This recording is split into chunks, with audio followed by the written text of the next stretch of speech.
Olá, meus amigos, muito bom estar com vocês de novo aqui no canal do YouTube, no meu canal.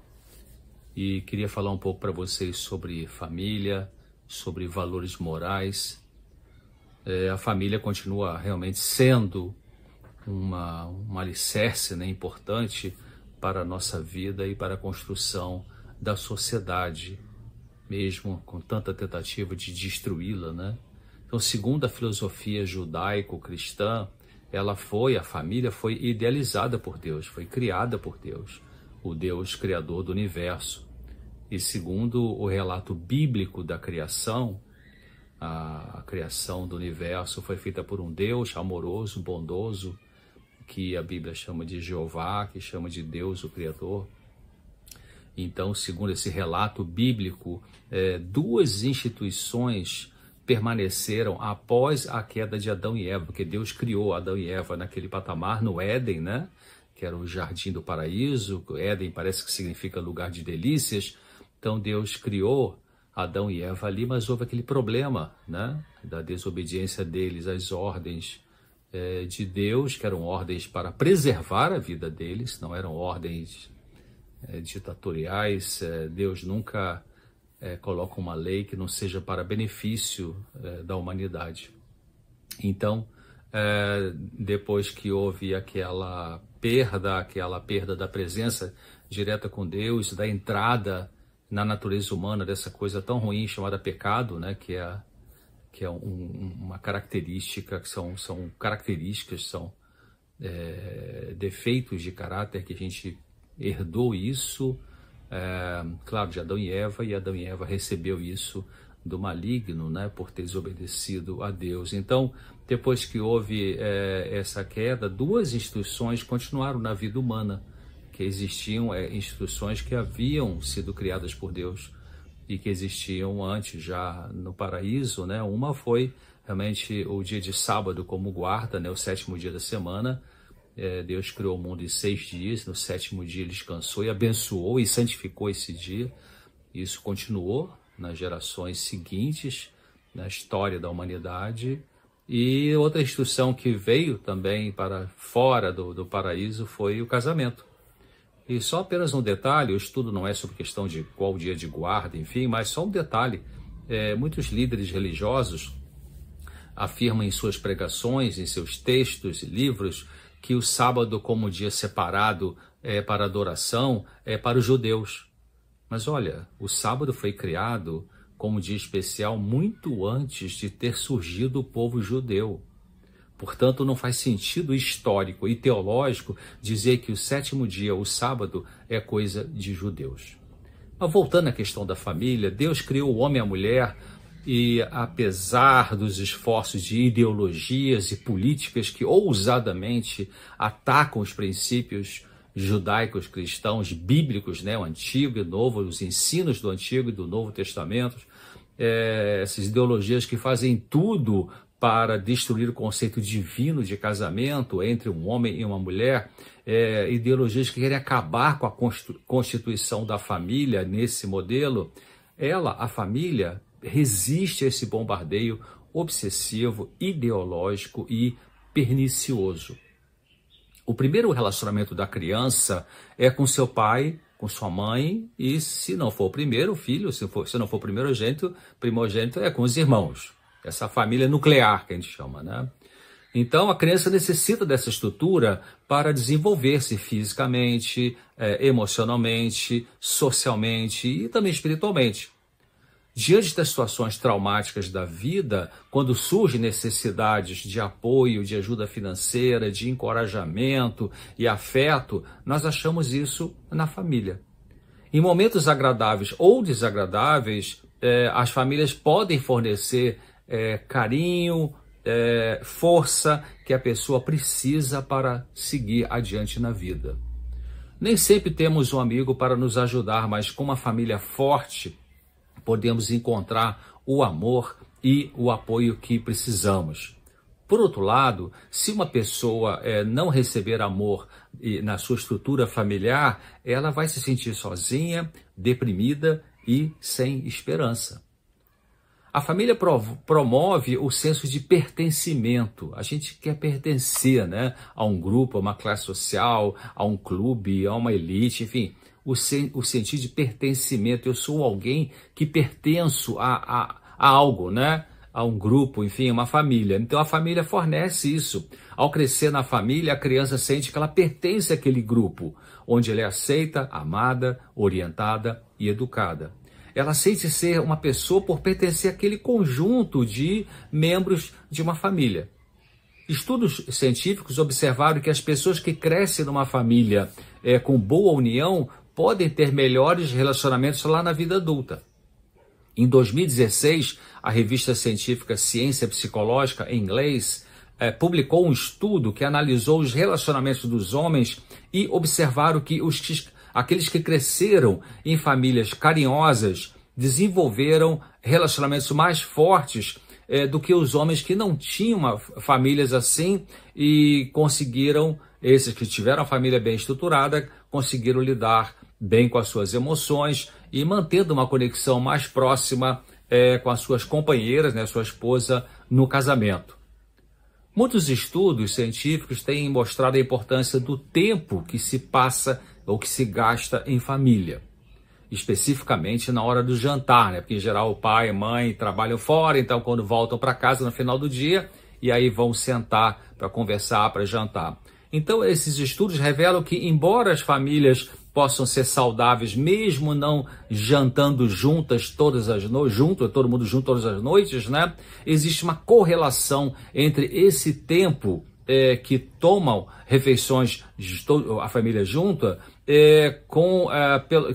essas famílias que têm essa característica, né, esse hábito, elas são menos propensas, os membros dessa família são menos propensos a ter sintomas, por exemplo, de depressão. Interessante, né? E as famílias com relacionamentos familiares negativos, as pessoas que vieram famílias muito afastadas, muito machucadas, sofridas, disfuncionais, com característica bem negativa, seja alcoolismo, seja dependência química, seja um divórcio, seja abuso verbal, seja abuso físico. Então, essas pessoas, fruto dessa família, desencadeavam, os estudos mostram que desencadeavam mais problemas de saúde emocional e mental.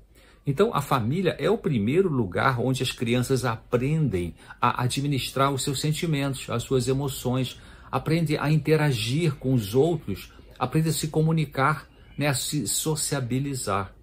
É também a família o primeiro ambiente onde as crianças, né, aprendem sobre as consequências positivas e negativas daquilo que elas fazem. Os pais, pai e mãe, são responsáveis por orientar seus filhos, dando a eles lições de vida que serão lembradas nos anos seguintes. Essas lições formam uma grande parte da visão de mundo de uma pessoa e de como essa pessoa acredita que o mundo funciona. Isso vem da família. Junto com as lições da vida ou de vida, né, aprendemos um sistema lá na família nuclear, aprendemos um sistema de valores dentro da estrutura familiar e o que é mais importante para a comunidade, né, essa estrutura de valores, o conjunto de valores que os pais passam, pai e mãe, para a criança. Então isso contribui para a formação da identidade daquela pessoa. Os valores afetam como o indivíduo trata os outros, como ele se vê e como ele vê, o que ele vê como propósito da sua vida, como é que ele entende o significado da sua vida, né? Então isso tem a ver, isso se constrói ali naquela família inicial onde as crianças são criadas ali. Então quando as famílias são fortes, os estudos mostram isso, estudos sérios mostram isso, quando as famílias são fortes, as comunidades são fortes. Isso naturalmente leva a uma sociedade forte. Se as famílias não estiverem indo bem, toda a sociedade vai ter prejuízos. Se as famílias estão felizes e saudáveis, então a nação, o país, se beneficia.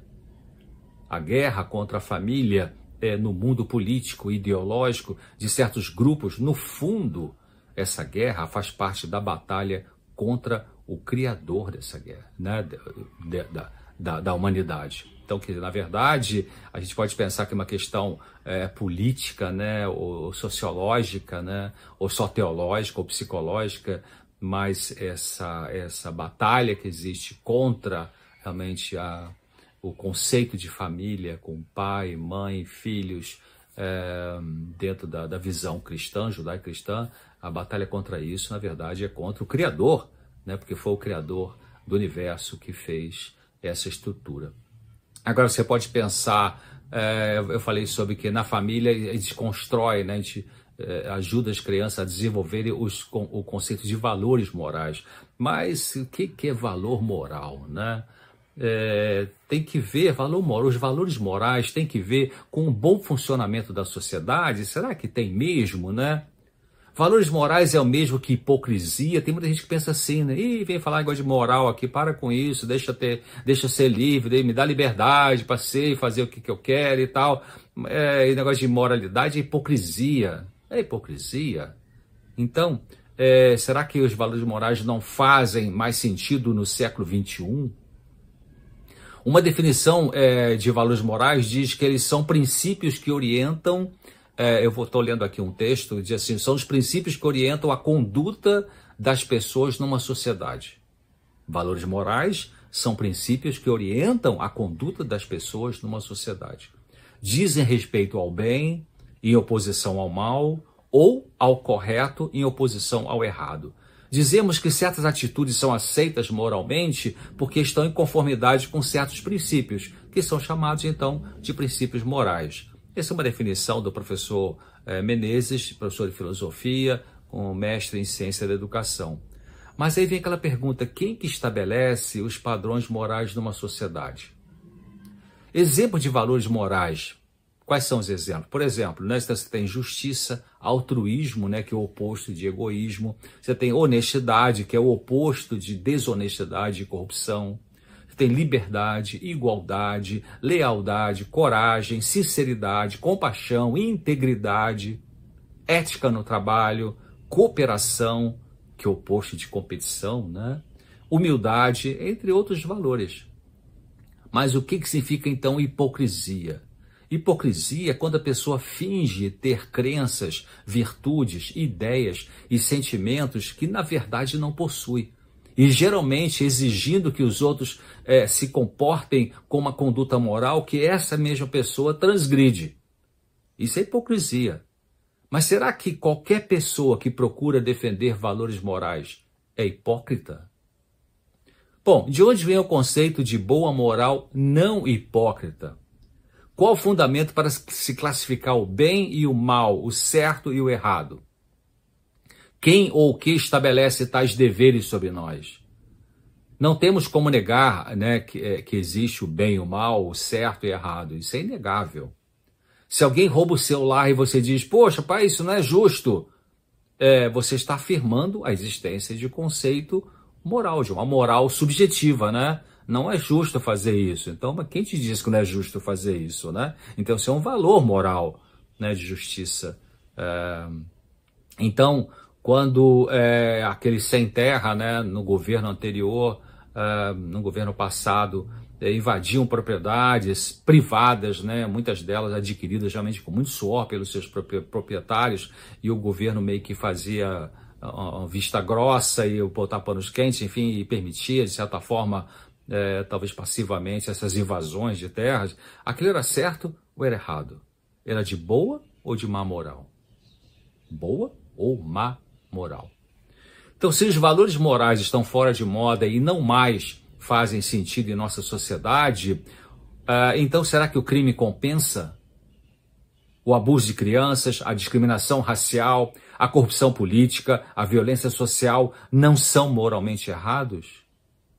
Será que tudo isso é uma questão de opinião ou de preferência pessoal? Já que alguns dizem que negócio de valor moral, isso é fanatismo, é fundamentalismo, está fora de moda, não existe mais, temos que ter liberdade. É muito clara e profunda a consequência, a gente vê isso na sociedade, né, com muita clareza, como que os valores morais caíram muito e vai cair mais ainda. O pensador e psicólogo e psicanalista Rollo May ele descreve em um de seus livros o que ele chamou de cinismo social. Nesse cinismo social, a gente acaba nos acostumando com o errado, com a corrupção, com a violência, com distorções de conduta sadia. Até faz piada em relação a isso. Nesse tipo de queda de padrão saudável da boa moralidade, consequências da imaturidade psíquica passam a ser consideradas normalidade. E ai de quem fala disso como é de fato, resultado de bloqueios no processo de maturação da personalidade. A ignorância ainda é grande, mesmo no mundo de tecnologia avançada. Não por falta de informação, mas por manipulação da informação. Uma multidão tende a seguir os baixos padrões morais divulgados por parte da mídia, cujo interesse, um grupo da mídia, né, é um interesse puramente econômico e de destruição ou desvalorização do bem. Então se mistura liberdade com imaturidade. Falta honestidade para admitir que condutas imaturas são resultado de bloqueios no processo do desenvolvimento da personalidade. Então, a gente vê novelas, filmes, séries, vídeos, ideologias que defendem, às vezes agressivamente, como normalidade aquilo que é, na verdade, fruto de imaturidade emocional e guerra espiritual. No mundo político e judiciário, com exceções, graças a Deus, parece que o motivo principal para o desejo de poder é a revolta contra valores nobres, não hipócritas da humanidade.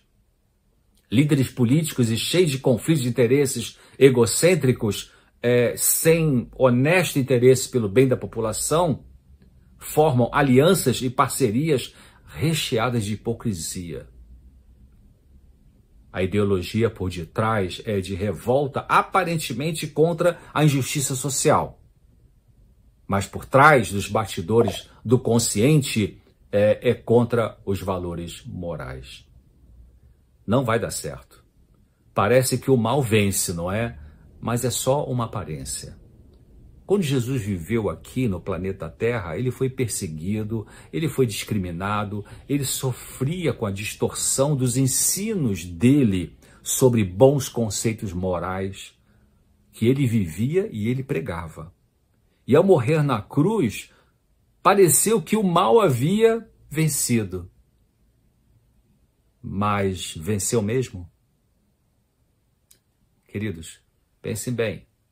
Então, a família é o núcleo da sociedade.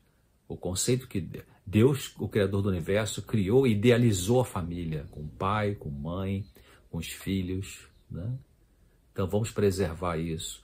Vamos ajudar as crianças, colocando esses conceitos de boa moral, não hipócrita, para essas criancinhas crescerem e se protegerem dessas ideologias malucas, distorcidas e que, na verdade, atacam os princípios do Criador do Universo. Grande abraço, até breve.